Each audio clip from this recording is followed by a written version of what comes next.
ಕಳಿಸ್ಕೊಟ್ರು. ಅದೇನು 12ನೇ ಶತಮಾನದೊಳಗೆ ಬಸವಣ್ಣವರು ಇವನಾರವ ಎಂದೆನಿಸದೆ ಇವನಮ್ಮವ ಎಂದೆನಿಸುವಂತ ಹೇಳಿ ಏನು ಹೇಳಿದ್ರಲ್ಲ, ಬ್ರಾಹ್ಮಣರ ಮನೆಯ ಮಧುವರಸನ ಮಗಳಿಗೂ ಸಮಗಾರ ಹರಳಯ್ಯನ ಮಗನಿಗೂ ಮದುವೆ ಆತ್ಯವ. ಮದುವೆ ಡುಮ್ ಮದುವೆ ಆತು. ಮದುವೆ ಆದ ಕಾಲಕ್ಕೆ ಏನಾಯ್ತು ಅಂತಂದ್ರೆ ಕಲ್ಯಾಣದೊಳಗೆ ಕ್ರಾಂತಿ ಆತು. ಎಲ್ಲ ಶರಣರು ದಿಕ್ಕಾಪಾಲಾಗಿ ಓಡಿ ಹೊಂಟ್ರಿವ. ಕೊಂಡ್ರೆ ಎಲ್ಲಿ ಓಡಿ ಹೊಂಟದೀನಿ ಕೊಂಡ್ರೆ ಅಲ್ಲೇ ಅಂಜ್ ಮಾಡ್ಲಾಕ ಎಲ್ಲ ಶರಣರು ಕಲ್ಯಾಣದೊಳಗೆ ಕ್ರಾಂತಿ ಆತು. ಕ್ರಾಂತಿ ಆಗಿರ್ತಕ್ಕಂಥ ಕಾರಣದೊಳಗೆ ತಾಯಿ ಲಕ್ಷ ಕೊಟ್ಟು ಕೇಳಬೇಕು. ಎಲ್ಲ ಶರಣರ ಮೈಗೆ ರಕ್ತ ಹತ್ಯವ, ತಗೊಂಡು ಖಡ್ಗಗಳನ್ನು ತಗೊಂಡವ್ರನ್ನ ನೋವು ಮಾಡಿದ್ರವ. ಶರಣರನ್ನ ಅಕ್ಕ ನಾಗಮ್ಮ ಇದ್ದಳು, ಹಡಪದ ಅಪ್ಪನ್ನ ಇದ್ದ. ಈ ಎಲ್ಲ ಶರಣರು ಚನ್ನ ಬಸವಣ್ಣನವರ ಆದಿಯಾಗಿ ಈ ಎಲ್ಲ ಶರಣರ ತಲೆ ಮೇಲೆ ವಚನ ಸಾಹಿತ್ಯವನ್ನು ಇಟ್ಟುಕೊಂಡು ಕಲ್ಯಾಣವನ್ನ ಬಿಟ್ಟು ಎಲ್ಲಿ ಬಂದರು ಅಂತಂದ್ರೆ, ತಾವೆಲ್ಲ ಲಕ್ಷ ಕೊಟ್ಟು ಕೇಳಬೇಕು. ಕಲ್ಯಾಣವನ್ನ ಬಿಟ್ಟು ತಾವು ಎಲ್ಲಿ ಬಂದರು ಅಂತಂದ್ರೆ ಈ ಮಾರ್ಗವಾಗಿ, ಇದೇ ಮಾರ್ಗ ಬಾಗಲಕೋಟೆ ಮಾರ್ಗವಾಗಿ ಜಮಖಂಡಿಗೆ ಬಂದರು. ಜಮಖಂಡಿಗೆ ಬಂದಿರತಕ್ಕಂಥ ಕಾಲದೊಳಗೆ ವಚನ ಸಾಹಿತ್ಯ ಒಂದಿಟ್ಟು ವಾಜ್ಯ ಆಗಿತ್ತು ಅವರಿಗೆ. ವಚನ ಸಾಹಿತ್ಯ ಅವರಿಗೆ ಒಂದಿಟ್ಟು ವಾಜ್ಯ ಆಗಿತ್ತು. ವಾಜ್ಯ ಆಗಿರ್ತಕ್ಕಂಥ ಕಾಲದೊಳಗೆ ಏನಪ್ಪಾ ಅಂತಂದ್ರೆ, ಆ ಎಲ್ಲ ವಚನ ಸಾಹಿತ್ಯವನ್ನ ತಾಯಿ ಲಕ್ಷ ಕೊಟ್ಟು ಕೇಳ್ಬೇಕು. ತಾವೆಲ್ಲ ಆ ಎಲ್ಲ ವಚನ ಸಾಹಿತ್ಯವನ್ನು ಏನು ಮಾಡಿದ್ರು ಅಂತಂದ್ರೆ, ಅದರೊಳಗಿರ್ತಕ್ಕಂಥ ಒಂದಿಷ್ಟು ವಚನಗಳನ್ನ ನಾವು ಹೊತ್ಕೊಂಡು ಹೋಗೋದು ಬೇಡ. ಈ ವಚನವನ್ನ ಇದು ಪವಿತ್ರ ಕ್ಷೇತ್ರ ಅಂತ ಕಾಣ್ತದೆ, ಈ ಕ್ಷೇತ್ರದೊಳಗಿಡಬೇಕು ಅಂತ ಹೇಳಿ ಆ ವಚನಗಳ ತಾಡೋಲೆಗಳನ್ನ ನೆನಪಿಟ್ಕೊಳ್ರಿ. ಏನ್ರಿ, ವಚನಗಳ ತಾಡೋಲೆಗಳನ್ನ ಒಂದು ಕ್ಷೇತ್ರದೊಳಗೆ ಇಡತಕ್ಕಂಥ ಕೆಲಸ ಮಾಡಿದ್ರು. ಆ ತಾಡೋಲೆಗಳನ್ನ ಒಂದು ಕ್ಷೇತ್ರದೊಳಗೆ ಇಟ್ಟಿರ್ತಕ್ಕಂಥ ಕಾಲದೊಳಗೆ ಆ ತಾಡೋಲೆಗಳನ್ನು ಇಟ್ಟಿರ್ತಕ್ಕಂಥ ಪುಣ್ಯದ ಕ್ಷೇತ್ರ ಏನಾಯ್ತು ಅಂತಂದ್ರೆ ಓಲೆ ಮಠ ಆತ. ತಾಡೋಲೆಗಳ ಇದ್ದ ಮಠ ಅದು ಓಲೆ ಮಠ ಅಂತ ಹೇಳಿ ಜಮಖಂಡಿ ಒಳಗೆ ಪ್ರಸಿದ್ಧಿ ಆಯಿತು ಅನ್ನತಕ್ಕಂಥ ತಾವು ತಿಳ್ಕೊಳ್ಬೇಕು. ಈ ರೀತಿಯಾಗಿ ಓಲೆ ಮಠ ಅನ್ನತಕ್ಕಂಥದ್ದು ಚಾರಿತ್ರಿಕ ಇತಿಹಾಸವನ್ನ ಪಡೆದುಕೊಂಡಿರ್ತಕ್ಕಂಥ ಕಾಲದೊಳಗೆ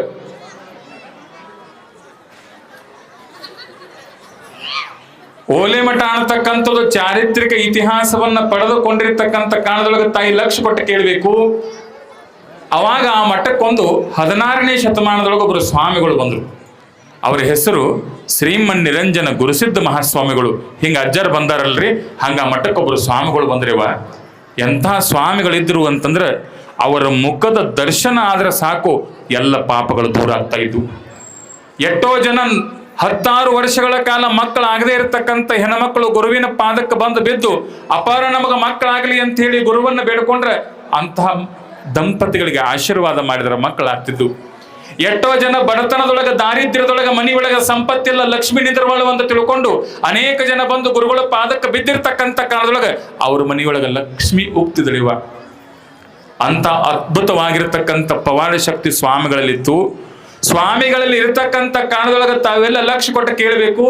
ಏನು ಸ್ವಾಮಿಗಳಲ್ಲಿ ಅಂತಹ ಪವಾಡ ಪೂರ್ಣವಾಗಿರತಕ್ಕಂಥ ಶಕ್ತಿ ಇತ್ತಲ್ಲ, ಇರುವ ಕಾರಣದೊಳಗೆ ಅವರ ಒಂದು ಅಪರೂಪವಾಗಿರುವ ಶಕ್ತಿಗೆ ಮಾರು ಹೋಗಿರ್ತಕ್ಕಂಥ ಇಲ್ಲೇ ನಮ್ಮ ಸಮೀಪ ಕಡ್ಕೋಳ ಗೊತ್ತಿರ್ಬೇಕಲ್ಲ ನಿಮಗೆ ಸಂಬಂಧಿಕರದಾರಲ್ಲಿ.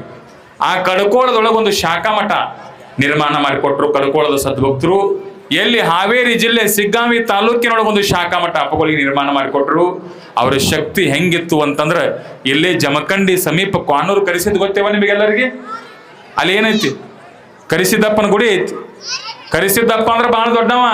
ಅಂತಹ ಕ್ವಾನೂರಿನ ಕರಿಸಿದ್ದನ ಆ ಒಂದು ಸಂಸ್ಥಾನವನ್ನ ಆಳ್ತಿರ್ತಕ್ಕಂಥ ಕ್ವಾನೂರಿನ ದೇಸಾಯಿಗಳು ಏನ್ ಮಾಡಿದ್ರು ಅಂತಂದ್ರೆ, ಅಪ್ಪಗಳ ಪ್ರಭಾವಕ್ಕೊಳಗಾಗಿ ಅವರ ಪ್ರಭಾವಳಿಯ ಶಕ್ತಿಯನ್ನು ಅರಿತು ಏನ್ ಅದ್ಭುತವಾಗಿರ್ತಕ್ಕಂಥ ಕೆಲಸ ಮಾಡಿದ್ರು ಅಂತಂದ್ರೆ, 1704ರಲ್ಲಿ ಪರಮ ಪೂಜ್ಯರ ಪ್ರಭಾವಕ್ಕೊಳಗಾಗಿರ್ತಕ್ಕಂಥ ಕಾನೂರಿನ ದೇಸಾಯಿಗಳು ಏನ್ ಮಾಡಿದ್ರು ಅಂತಂದ್ರೆ, ವಿಶೇಷವಾಗಿ ತಮ್ಮ ಹತ್ತಿರ ಇರತಕ್ಕಂಥ 190 ಎಕರೆ ಜಮೀನನ್ನ ಓಲೆ ಮಠಕ್ಕೆ ದಾನದ ರೂಪದೊಳಗೆ ಕೊಟ್ಟರು ಅನ್ನತಕ್ಕಂಥ ತಾವು ತಿಳ್ಕೋಬೇಕು. 190 ಎಕರೆ ನೋಡ್ರಿ ಎಷ್ಟು ಶ್ರೀಮಂತ ಮಠ ಅದು. ಮತ್ತೆ ಈಗಿಲ್ರಿ, ಅದು ಒಂದು ಸ್ವಲ್ಪ ಇಂದಿರಾ ಗಾಂಧಿಯವರು ಉಳುವವನೇ ಭೂಮಿಗೆ ಒಡೆಯ ಕಾನೂನಿನ ಮೂಲಕ ಒಂದಿಷ್ಟು ಜಮೀನು ಹೋಗೈತಿ. ಮತ್ತೆ 190 ಎಕರೆ ಐತಿ. ಅಪ್ಪಗಳು ಬಹಳ ಶ್ರೀಮಂತರದಾರ ನೀವು ತಿಳ್ಕೊಂಡ್ರಿ. ಈಗೂ ಐತಿ, ಅವ್ರೇನು ಸಣ್ಣ ಮಠದವ್ರಲ್ಲ, ಶ್ರೀಮಂತ ಮಠದವ್ರೆ. ಈಗೂ ಇದ್ರೊಳಗೆ ಏನಪ್ಪಾ ಅಂತಂದ್ರೆ ಅಪ್ಪಗಳು ಅದನ್ನೆಲ್ಲ ಮುಂದುವರಿಸ್ಕೊಂಡು ಹೋಗ್ತಾ ಇದ್ದಾರೆ. ತಾಯಿ ತಮಗೆಲ್ಲ ಯಾಕೆ ಈ ಮಾತುಗಳನ್ನು ಹೇಳಿದ್ನಿ ಅಂತಂದ್ರೆ, ಒಬ್ಬ ಗುರುವಿನೊಳಗೆ ಎಂತಹ ಶಕ್ತಿ ಇರ್ತದೆ. ಅಂತಹ ಮಠದ ಪೀಠ ಪರಂಪರೆಯಲ್ಲಿ ಅನೇಕ ಜನ ಮಹಾಸ್ವಾಮಿಗಳವರು ಆಗಿ ಹೋಗ್ತಾರೆ. ತಾವೆಲ್ಲ ಲಕ್ಷ ಕೊಟ್ಟು ಕೇಳಬೇಕು. ಯಾವ್ಯಾವ ಮಹಾಸ್ವಾಮಿಗಳು ಅಂತಂದ್ರೆ ತಾಯಿ ಆ ಪೀಠ ಪರಂಪರೆಯನ್ನ ತೊಳಗಿ ಬೆಳಗಿರ್ತಕ್ಕಂಥವ್ರು ಬಹಳಷ್ಟು ಜನ ಮಹಾಸ್ವಾಮಿಗಳು. ಮೊದಲನೇದವರು ಗುರುಸಿದ್ಧ ಮಹಾಸ್ವಾಮಿಗಳು, ಎರಡನೇದವರು ಚನ್ನವೀರ ಮಹಾಸ್ವಾಮಿಗಳು, ಚಂದ್ರಶೇಖರ ಸ್ವಾಮಿಗಳು, ಸಂಗಯ್ಯ ಸ್ವಾಮಿಗಳು, ಸಂಗನಬಸವ ಸ್ವಾಮಿಗಳು, ಮಹಾಲಿಂಗ ಸ್ವಾಮಿಗಳು, ಎರಡನೆಯ ಸಂಗನಬಸವ ಸ್ವಾಮಿಗಳು, ಎಂಟನೇದವರು ಅಲ್ಲಿದಾರ ನೋಡ್ರಿ, ನಿಮ್ಮೂರಿಗೆ ಬಹಳಷ್ಟು ಸರ್ತಿ ಬಂದಾರ, ಅವರೇ ಡಾಕ್ಟರ್ ಅಭಿನವ ಕುಮಾರ ಚನ್ನಬಸವ ಮಹಾಸ್ವಾಮಿಗಳಂತ ಹೇಳಿ. ಅವ್ರು ಹೆಂಗಿದ್ರು ಅಂತಂದ್ರೆ ತಾಯಿ ಲಕ್ಷ ಕೊಟ್ಟು ಕೇಳ್ರಿ. ಇಲ್ಲೇ ಬಿದಿರಿ ಅವರು ಹುಟ್ಟೂರ, ಬಿದಿರಿ ಅವರು ಹುಟ್ಟೂರಿದ್ರು. ಬಾಲ್ಯದೊಳಗೆ ಶಿವಯೋಗ ಮಂದಿರದೊಳಗೆ ಅಭ್ಯಾಸ ಮಾಡಿ, ಯೌವನದೊಳಗೆ ಕಾಶಿ, ವಾರಣಾಸಿ, ಬನಾರಸ್ಗಳಲ್ಲಿ ಅಭ್ಯಾಸವನ್ನು ಮಾಡಿ, ಹಿಂದಿಯಲ್ಲಿ ಪದವಿಯನ್ನು ಪಡ್ಕೊಂಡು ಹಿಂದಿಯನ್ನ ಅಸ್ಖಲಿತವಾಗಿ ನುಡಿತಕ್ಕಂಥ ಒಬ್ಬ ಅಪರೂಪದ ಸ್ವಾಮಿಗಳವರಾಗಿದ್ರು. ಅವರ ಇಡೀ ಜೀವನ ಅಧ್ಯಯನಕ್ಕಾಗಿ, ಪುಸ್ತಕವನ್ನು ಬರೆಯುವುದಕ್ಕಾಗಿ ಅವರು ಮೀಸಲಿಟ್ಟರು. ಅನೇಕ ಸಮಾಜಮುಖಿ ಕಾರ್ಯಕ್ರಮಗಳನ್ನು ಮಾಡಿದರು. ಅವ್ರದ್ದೊಂದು ಬಹಳ ದೊಡ್ಡ ಆಸೆ ಯಾವುದು ಅಂತಂದ್ರೆ, ತಾವೆಲ್ಲ ಲಕ್ಷ ಕೊಟ್ಟು ಕೇಳಬೇಕು, ಇಡೀ ಜಮಖಂಡಿ ತಾಲೂಕಿನ ಜನರ ಹೃದಯದೊಳಗಿರ್ತಕ್ಕಂಥ ಒಂದೇ ಒಂದು ಆಸೆಗಾಗಿ ಅಪ್ಪಗಳು ಜೀವನ ಪೂರ್ತಿ ದುಡಿದ್ರು. ಅದು ಯಾವ್ದು ಆಸೆ ಅಂತಂದ್ರೆ, ಜಮಖಂಡಿ ತಾಲೂಕು ಜಿಲ್ಲೆ ಆಗಬೇಕು ಅನ್ನತಕ್ಕಂಥ ವಿಚಾರದೊಳಗೆ ಅಪ್ಪಗಳು ಬಹಳ ದೊಡ್ಡ ಹೋರಾಟವನ್ನು ಮಾಡಿ ಇಡೀ ಎಲ್ಲ ಸ್ವಾಮಿಗಳನ್ನ ಕಟ್ಟಿಕೊಂಡು ಮುಖ್ಯಮಂತ್ರಿಗಳಿಗೆ ಭೇಟಿಯಾಗಿ ಅದ್ಭುತವಾಗಿರ್ತಕ್ಕಂಥ ಕ್ರಾಂತಿಯನ್ನ ಮಾಡಿರ್ತಕ್ಕಂಥ ಕ್ರಾಂತಿ ಯೋಗಿಗಳು ಯಾರಾದ್ರೂ ಇದ್ರೆ ಅದು ಡಾಕ್ಟರ್ ಅಭಿನವ ಕುಮಾರ ಚನ್ನಬಸವ ಮಹಾಸ್ವಾಮಿಗಳು. ಯಾಕೆ ಅವ್ರ ಬಗ್ಗೆ ಮಾತನಾಡ್ತೀನಿ ಅಂದ್ರೆ ತಾಯಿ, ಇವತ್ತಿನ ಕಾಲದೊಳಗೆ ರಾಜಕಾರಣಿಗಳು ಅಂತಂದ್ರೆ ದಿನಕ್ಕೊಂದು ಬಣ್ಣ, ಕ್ಷಣಕ್ಕೊಂದು ಬಣ್ಣ ಅನ್ನತಕ್ಕಂಥ ರಾಜಕಾರಣಿಗಳ ಬಣ್ಣವನ್ನ ಬಯಲು ಮಾಡತಕ್ಕಂಥ ಏಕೈಕ ಸ್ವಾಮಿಗಳು ಜಮಖಂಡಿ ಒಳಗಿದ್ರೆ ಅದು ಅಭಿನವ ಕುಮಾರ ಚನ್ನಬಸವ ಮಹಾಸ್ವಾಮಿಗಳು ಅನ್ನತಕ್ಕಂಥನ್ನ ತಾವು ತಿಳ್ಕೊಳ್ಬೇಕು. ಅಂತ ಸ್ವಾಮಿಗಳು ಅಂತಂದ್ರೆ ಎಲ್ಲರೂ ಸಹಿತ ನಡಗುತ್ತಿದ್ರು. ಯಾಕೆ? ಅವ್ರು ಎಲ್ಲರಿಗೆ ಸಹಿತ ಪ್ರಶ್ನಿಸ್ತಾ ಇದ್ರು, ಎಲ್ಲರನ್ನ ಧರ್ಮದ ಮಾರ್ಗಕ್ಕೆ ತರತಕ್ಕಂತ ಕೆಲಸ ಮಾಡ್ತಾ ಇದ್ರು. ಅವ್ರು ಏನಪ್ಪಾ ಅಂತಂದ್ರೆ ಅಪ್ಪಗಳು ವಿಶೇಷವಾಗಿ ತಮ್ಮ ಶಕ್ತಿಯಿಂದ 19ನೇ ಶತಮಾನದಲ್ಲಿ ಅಧ್ಯಯನವನ್ನು ಮಾಡಿ ಹಂಪಿ ವಿಶ್ವವಿದ್ಯಾಲಯ, ತಾಯಿ ಲಕ್ಷ ಕೊಟ್ಟು ಕೇಳ್ರಿ, 1992-93 ಆ ಸಮಯ ಹಂಪಿ ವಿಶ್ವವಿದ್ಯಾಲಯದೊಳಗೆ ಅಪ್ಪಗಳು ಮೊಗ್ಗೆಯ ಮಾಯಿದೇವನ ಶಿವಾನುಭವ ಸೂತ್ರ ಅನ್ನತಕ್ಕಂಥ ವಿಷಯದ ಮೇಲೆ PhD ಪ್ರಬಂಧವನ್ನ, ಅವತ್ತಿನ ಕಾಲಕ್ಕೆ ಒಬ್ಬ ಸ್ವಾಮಿಗಳ PhD ಮಾಡ್ಯಾರು ಅಂತಂದ್ರೆ ಅವ್ರು ಬೇರೆ ಯಾರು ಅಲ್ಲ, ಜಮಖಂಡಿ ಓಲೆಮಠದ ಅಭಿನವ ಕುಮಾರ ಚನ್ನಬಸವ ಮಹಾಸ್ವಾಮಿಗಳನ್ನು ಲೆಕ್ಕದೊಳಗೆ ಅಧ್ಯಯನವನ್ನು ಮಾಡಿ PhDಯನ್ನು ಮಾಡಿ PhD ಪದವಿಯನ್ನು ತೆಗೆದುಕೊಂಡು 1996 ಈಗ ಇದು ಯಾವ ಇಷ್ಟು ಚಲೋ ಐತಿ ಈಗ, ಈಗ ಇಷ್ಟು ಚಲೋ ಐತಿ ಈಗ 1926 ನೋಡಿವ 2026. ಅವಾಗ 1926 ದೊಡ್ಡ ಅಪ್ಪಗಳು ಪಟ್ಟಾಧಿಕಾರ ಆಗಿತ್ರಿ. ಇದು 2026. ಇನ್ನು 1 ವರ್ಷ 2 ವರ್ಷ ಅನ್ಕೊಡ್ದ ಹೆಂಗ ಅಪ್ಪಗಳದ ಹಿಂದಿನ ಪಟ್ಟಾಧಿಕಾರ ಕಾರ್ಯಕ್ರಮ ಆಗಿತ್ತಲ್ಲ, ಹಂಗ ಜಮಖಂಡಿ ಭಾಗದೊಳಗೆ ಇನ್ನೊಂದು ಪಟ್ಟಾಧಿಕಾರ ಕಾರ್ಯಕ್ರಮ ಯಾರ್ದಾಗತ್ತಿ ಅಂತಂದ್ರೆ, ಇತಿಹಾಸ ಸ್ಮರಿಸುವ ಹಾಗೆ ಎಲ್ಲ ಜನ ಬಂದು ಒಂದ್ ಕಡೆ ಸೇರಿ ಎಲ್ಲರ ಕೈ ಒಳಗೆ ಪವಿತ್ರವಾಗಿರ್ತಕ್ಕಂಥ ಹೂವನ್ನು ತೆಗೆದುಕೊಂಡು ಸದ್ಗುರುವಿನ ಪಾದಕ್ಕೆ ಹಾಕ್ತಕ್ಕಂಥ ಗುರುವಿನ ಪಟ್ಟಾಧಿಕಾರ ಕಾರ್ಯಕ್ರಮ, ಅದು ಪೂಜ್ಯ ಶ್ರೀ ಆನಂದ ದೇವರ ಕಾರ್ಯಕ್ರಮ ಅನ್ನತಕ್ಕಂಥನ್ನ ತಾವು ತಿಳ್ಕೊಳ್ಬೇಕು. ಅಂತಹ ಒಂದು ಅದ್ಭುತವಾಗಿರುವ ಕಾರ್ಯಕ್ರಮಕ್ಕೆ ನಾವೆಲ್ಲ ಸಾಕ್ಷಿ ಆಗುವುದ. ಇನ್ನು ಮುಂದೆ ಮಾತಾಡ್ತೀನಿ, ತಾವೆಲ್ಲ ಲಕ್ಷ ಕೊಟ್ಟು ಕೇಳಬೇಕು. ಏನು ಅಂತಂದ್ರೆ, ನಿಮ್ಮಲ್ಲಿ ಮದುವೆ ಮಾಡ್ತಾರ್ರಿ? ನಿಂದ ಯಾವಾಗ ಮಾಡ್ತಾರ? ಮದುವೆ ಮೇಲೆ ಭಾಳ ಜೀವ ಇದ್ದಂಗ ಅಂತ ನೀವ ಮದುವೆ ಮಾಡ್ತಾರ ಇವ ಶಾದಿ ಮುಬಾರಕ್. ಮದುವೆ ಡುಮ್ ಡುಮ್ ಬೇರೆ ಹುಡುಗರ್ದು ಅಂಜಕ್ ಬರಾಕತ್ವ ನಿಮ್ಮ ಊರಾಗ. ಟೆಡ್ಯಾವ ಮತ್ ನೋಡ್ರಿ, ನಾನು ನೋಡಿ ಡುಮ್ ಡುಮ್ ಅಂದ್ರೆ ಮದುವೆ, ಅದು ಟೆಡ್ಯಾವನ ಮದುವೆ ಅಂದ್ರೆ ಡುಮ್ ಡುಮ್ ಮದುವೆ. ಎಷ್ಟು ಆಸೆ ಇರ್ತದೆ ನೋಡ್ರಿ ಮದುವೆ ಮಾಡ್ಬೇಕಂತ ಹೇಳಿ. ಹೆಣ್ಣು ಹುಡುಕ್ಯಾಡೋದೇನು ಈಗ ದಿವಸ ಹೆಣ್ಣು ನೋಡಕ್ ಹೊಂಟಾರ. ಎದಕ್ ಗೊತ್ತೇನ್ರಿ? ಎದಕ್ ಗೊತ್ತ?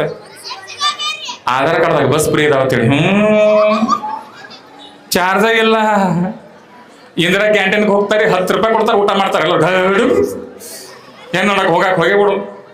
ಯಾಕೆ ಈ ಮಾತು ಹೇಳಕತ್ತೀನಂದ್ರ ತಾಯಿ ಲಕ್ಷ ಕೊಟ್ಟು ಕೇಳ್ರಿ. ನಮ್ಮ ಮನ್ಯಾಗ ಏನಾರ ಮದುವೆ ಸಂಭ್ರಮ ಮನೆ ಮೂಡಿತು ಅಂತಂದ್ರೆ ನಾವೆಲ್ಲರೂ ಸಹಿತ ದಿಬ್ಬನವನ್ನ, ಸಂಬಂಧಿಕರನ್ನ, ಬೀಗರನ್ನ, ಬಿಜ್ಜರನ್ನ ಎಲ್ಲರೂ ಒಂದ್ ಕಡೆ ಸೇರ್ತೀವಿ, ಸಂಭ್ರಮ ಪಡ್ತೀವಿ.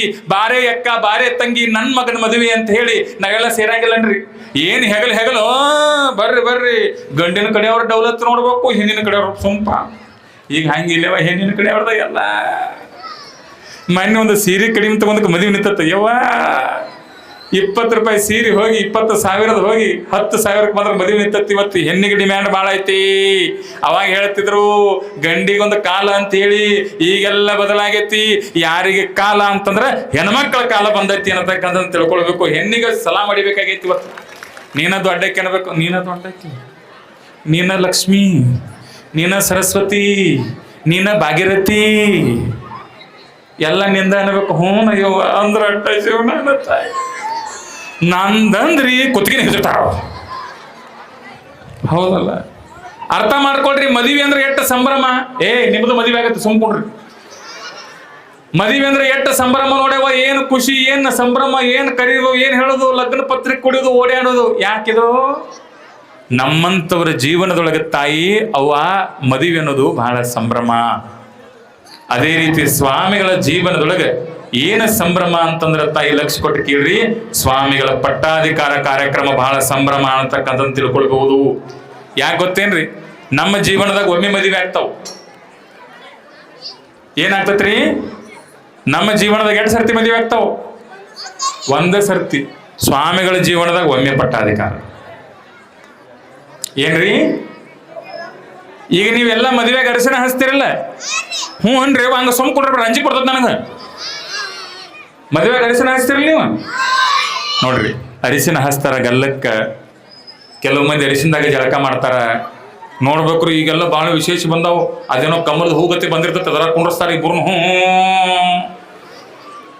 ಈ ಫೋಟೋ ಹೊಡೆಯವ್ರದ್ದು ನೋಡ್ಬೇಕ್ರಿ, ಅದ್ಭುತ. ಕ್ಯಾಮ್ರಾದವ್ರದ್ದು ಅವ್ರು ಹೇಳ್ದಂಗೆ ಕೇಳ್ಬೇಕಂತಂದಾಗ ಅಲ್ಲ. ಅವು ಹಲ್ಲು ನೋಡ್ರಿ, ಹಲ್ಲು ಇರಂಗಿಲ್ಲ ಬಾಯಾಗ. ಇನ್ನು ತಂಬಾಕು ತಿಂದು ಕೆಂಪಾಗಿರ್ತ ಅಂತ ನೋಡ್ದ. ಅಯ್ಯವ್ವ ಅವು ಹಲ್ಲು ತೊಗೊಂಡು ಫೋಟೋ ಹೊಡೆಸ್ಕೊಂಡು. ನಿಮ್ಮ ಮದುವೆಯಾಗ ಲಕ್ಷ ಕೊಟ್ಟು ಕೇಳ್ರಿವ, ನಿಮ್ಮ ಮದುವೆಯಾಗ ಹೆಂಗೆ ನೀವು ನಿಮ್ಮ ಮಕ್ಕಳಿಗೆ ಅರಿಶಿನ ಹಚ್ತಿರಲ್ಲ, ಹಂಗ ಸ್ವಾಮಿಗಳ ಪಟ್ಟಾಧಿಕಾರದಾಗ ಅರಿಶಿನ ಹಚ್ತಾರೆ ಅಲ್ರಪ್ಪ. ಮತ್ತು ಅವ್ರ ಜೀವನದಾಗ ಯಾಕೆ ಅರಿಶಿನ ಹಚ್ತಾರ? ನಮ್ಮ ಜೀವನದೊಳಗೆ ಎಂತ ಅರಿಶಿನ ಹಚ್ತಾರ ಅಂದ್ರ ತಾಯಿ, ಎಂತ ಅರಿಶಿನ ಹಚ್ತಾರ ಗೊತ್ತೇನ್ರಿ? ಚಂದಂದು ಗಿರಣಿಗೆ ಹೋಗಿ ಚಂದಂಗಿ ಅರಿಶಿನ ಬೀಸ್ಕೊಂಡು ಬಂದು ಅರಿಶಿನ ಹಚ್ಚಿದ್ರೆ ಸ್ವಾಮಿಗಳ ಜೀವನದೊಳಗೆ ಎಂತ ಅರಿಶಿನ ಹಚ್ತಾರ ಅಂದ್ರ ತಾಯಿ, ಆ ಅರಿಶಿನದೊಳಗೆ ಕೆಂಪು ಕಾರ್ ಇರ್ತದ, ಬಳಚೂರು ಇರ್ತದೆ ಅನ್ನತಕ್ಕಂಥ ಸತ್ಯ ತಿಳ್ಕೊಬೇಕು ನೀವು. ಅವಾಗ ಏನಾಗ್ತತ್ರಿ? ಬಳಚೂರಿ ದರ್ಶನ, ಕೆಂಪು ಕಾರಿ ದರ್ಶನ ಹಚ್ಚಿರ ಏನಾಗ್ತತಿವ? ಉರಿತೈತಿ. ಯಾಕೆ ಉರಿತೈತಿ ಗೊತ್ತೇನಿವ? ಸ್ವಾಮಿಗಳ ಜೀವನ ಅಂತಂದ್ರೆ ನೋಡೋರ ಕಣ್ಣಿಗೆ ಮಾತ್ರ ಜಗ ಜಗ. ನಾವು ತಿಳ್ಕೊಳ್ಬೇಕು. 3 ಹೊತ್ತು ಚಂದಂಗೆ ಪ್ರಸಾದ ಮಾಡ್ತಾರ, ದೊಡ್ಡ ಕಾರ್ಗಡೆಗೆ ತಿರುಗಾಡ್ತಾರ, ಗೋಡಂಬಿ ಮನುಕ ತಿನ್ತಾರ ಅಂತ ಬಹಳಷ್ಟು ಜನರು ತಲೆ ಒಳಗದ. ಅರ್ಥ ಮಾಡ್ಕೊಳ್ಬೇಕು ಸ್ವಾಮಿಗಳ ಜೀವನ ಹೆಂಗ ಅಂತಂದ್ರ, ಹುಬ್ಬಳ್ಳಿ ಸಿದ್ಧಾರೂಢರ ತಲೆ ಮೇಲೆ ಯಾರೋ ಬೆಂಕಿ ತಂದಿಟ್ರಂತ್ರಿ. ಹುಬ್ಬಳ್ಳಿ ಸಿದ್ಧಾರೂಢರ ತಲೆ ಮೇಲೆ ಯಾರೋ ಬೆಂಕಿ ತಂದಿಟ್ಟಂಗ ಯಾರೋ ಬಂದು ಕೇಳಿದ್ರಂತ, ಅಲ್ಲಪ್ಪ ತಲೆ ಮೇಲೆ ಬೆಂಕಿ ತಂದಿಟ್ಟಾರ, ತಲೆ ಸುಡಾಕತ್ತದ, ಇಟ್ಟೆಲ್ಲ ತಲೆ ಸುಟ್ರು, ಯಾಕೆ ತಲೆ ಕೆಡಿಸ್ಕೊಂಡಿಲ್ಲ ಅಂತಂದಾಗ ಅಪ್ಪಗಳು ಒಂದ ಮಾತು ಹೇಳಿದ್ರಂತ, ಬಂಗಾರ ಕಿರೀಟ ತಂದು ಹಾಕೋರು ನೀವ, ಬೆಂಕಿ ತಂದಿಡವರು ನೀವು ಇಟ್ಟಿರಂದ್ರೆ ನಾವು ಹಾಕೋಬೇಕಾಗ್ತದ. ಅದಕ್ಕಾಗಿ ಮುಂದೆ ಹೋಗಿ ಅವತ್ತು ಬಂಗಾರ ಕಿರೀಟ ಹಾಕಿದಾಗ ಮೆರವಣಿಗೆ ಚಾಲು ಆತಂತ ಹುಬ್ಬಳ್ಳಿ ಸಿದ್ಧಾರೂಢರದು. ಯಾವ ಹುಡುಗ ಹೋಗಿ ಕೇಳಿದಂತ, ಯಜ್ಜ ಮೈ ಮೇಲೆ ಜಳ ಜಳ ಶರೀರ ಶಾಲ್ ಹಾಕ್ಯಾರ, ತೆಲಿಗೆ ಬಂಗಾರದ ಕಿರೀಟ ಹಾಕ್ಯಾರ, ಕೊರಳಾಗ ಮುತ್ತಿನ ಸನ ಹಾಕ್ಯಾರ, ಮುಂದೆ ಲೈಟ್ ಹಚ್ಚಾರ, ಯಜ್ಜ ಏನು ಜಗ ಜಗ ಜಗ ಜಗ ಹೊಳ್ಯಾಕತಿ ಅಂದತ್ ಹುಡುಗ. ಅವಾಗ ಸಿದ್ಧಾರೂಢರು ಅಂದ್ರತ, ತಮ್ಮ ನಿನ್ನ ಕಣ್ಣಿಗೆ ಜಗ ಜಗ ಹೊಳೆದ್ರು ಒಳಗ ಬಗ ಬಗ ದಗ ದಗ ಅಂತ ಬೆಂಕಿ ಚಾಲವಾಗೈತಿ ಅನ್ನತಕ್ಕಂಥ ಮಾತನ್ನ ಹುಬ್ಬಳ್ಳಿ ಸಿದ್ಧಾರೂಢರು ಹೇಳಿದ್ರತ್ ನೋಡ್ರಿ. ಸ್ವಾಮಿಗಳಿಗೆ ಬಂಗಾರದ ಕಿರೀಟವನ್ನು ಹಾಕಿದ್ರು ಸಹಿತ ಸ್ವಾಮಿಗಳ ಜೀವನ ಹೆಂಗಿರುತ್ತೆ ಅಂದ್ರ ತಾಯಿ, ಒಮ್ಮೆ ಆ ಪಟ್ಟಾಧಿಕಾರ ಸಮಯದೊಳಗೆ ಒಮ್ಮೆ ಅದು ತಲೆ ಉರಿಲಿಕ್ಕೆ ಪ್ರಾರಂಭ ಆತು ಅಂದ್ರೆ ಅಲ್ಲಿಗೆ ನಿಲ್ಲಂಗಿಲ್ಲ. ಸಮಾಜ ಸೇವೆ, 100 ಜನ ಬರ್ತಾರೆ, 100 ಜನ ಕಣ್ಣೀರಿನ ಕತ್ತಿ ಹೇಳ್ತಾರೆ, ಅಯ್ಯ ಅಂತಾರೆ, ಅಪ್ಪ ಅಂತಾರೆ, ನಮಗೊಂದಿಷ್ಟು ಪರಿಹಾರ ಹೇಳು ಅಂತಾರೆ, ನಮ್ಮ ಮನ್ಯಾಗ ಕಾಡಾಕತ್ತೈತೆ ಅಂತಾರೆ, ನಮ್ಮಲ್ಲಿ ಹಿಂಗಾಗೈತೆ ಅಂತ ಹೇಳಿ 100 ಜನ ಬಂದು ಕೇಳುವ ಕಾಲದೊಳಗೆ ಸ್ವಾಮಿಗಳ ಜೀವನ ಹೆಂಗಾಗತ್ತೆ ಅಂತಂದ್ರೆ, ಆಗ ಉರ್ದದ ಏನ್ ಉರ್ದದ ಅಂದ್ರ ತಾಯಿ, ಮೇನ ಬತ್ತಿ ಹೆಂಗ ತನ್ನನ್ನ ತಾವು ಉರಿಸ್ಕೊಂಡು ಜಗತ್ತಿಗೆ ಬೆಳಕು ಕೊಡ್ತದಲ್ಲ, ಹಂಗ ಸ್ವಾಮಿಗಳ ತಮ್ಮನ್ನ ತಾವು ಉರಿಸ್ಕೊಂಡು ಜಗತ್ತಿಗೆ ಬೆಳಕು ಕೊಡ್ತಾರೆ ಅನ್ನತಕ್ಕಂಥ ಸತ್ಯ ತಾವು ಅರ್ಥ ಮಾಡ್ಕೊಳ್ಬೇಕು. ಇನ್ನೊಂದು ಕೇಳೇನ್ರಿ, ನಾವು ಅವ್ರ ಕಣ್ಣೊಳಗೆ ಅಕ್ಕೋರ್ನ ಕೇಳಿದ್ವಿ, ಬಂದಾರ ಅವ್ರು 5 ದಿವಸ ಬಂದಾರ. ಅವ್ರ ಅಕ್ಕೋರು ಎಲ್ಲೋ ದೂರ ಕೂತಾರ, ಅವ್ರು 2 ಗಂಡು ಮಕ್ಕಳು ಅದಾರ. ಅವ್ರಿಗೆ ಅಕ್ಕೋರು ನಮಗೆ ಬೇದರವರು. ಏನು ಕೇಳಿವ ನಿಮಗೂ ಕೇಳೇನ್ರಿ? ಅದನ್ನ ನಿನಗೇನು ಕೇಳ್ತಾರ ನೀನು? ನನಗೇನು ಗಂಟು ಬದತ್ತೇವ ಇದು?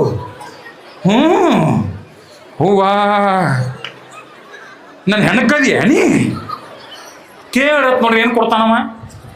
ಏನೈತಿ ನಿನ್ನ ತೆಕ್ಕೆ ಅಂಗಿ ಒಂದು ಕೊಟ್ಟು ಹೋಗೋ ನನಗೆ ಅದನ್ನ ಹಾಕೊಳಕ್ಕೆ ಬರಂಗಿಲ್ಲ. ಏನಿವ ನಿಮ್ಮೊಂದು ಕೇಳಿ ಹೆಣ್ಮಕ್ಳು ಕೇಳಾಕತ್ತೀನಿ, ಏನು ಕೇಳಿವ ಇವ ನಿಮ್ಮ ಹೊಟ್ಟ್ಯಾಗ ಹುಟ್ಟಿರ್ತಕ್ಕಂಥ ಮಗನನ್ನ ಏನಾರ ಮಠಕ್ಕೆ ಕೊಡಂದ್ರೆ ಕೊಡ್ತೀರಿ ನೀವು? ನಿಮ್ಮದು ಊರು ಯಾವ್ದ್ರಿ ಅಂತ ಮೊದಲು ಕೇಳ್ತೀರಿ ನೀವು, ಹೌದಲ್ಲಿವ?